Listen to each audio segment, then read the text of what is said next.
வணக்கங்கள். இன்றைக்கி நம்ம செம்பருத்தி பூ பற்றி பார்க்கலாங்க. செம்பருத்தி பூ பார்க்க நல்லா அழகாக இருக்குங்க. அழகு மட்டும் இல்லைங்க, அதில் ஏராளமான ஆரோக்கிய நன்மையும் இருக்குதுங்க.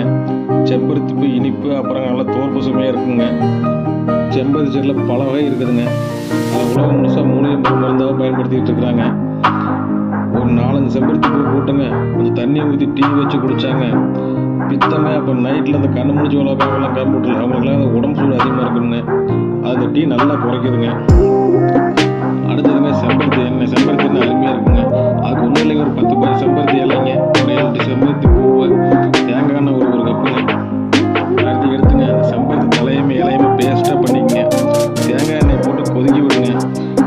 அதில் ஒரு 2 நாளைக்கு அதை அப்படி வச்சுருங்க. அப்புறம் வடிகட்டி தலைக்கு அந்த எண்ணெய் தேய்ச்சிங்கன்னா அந்த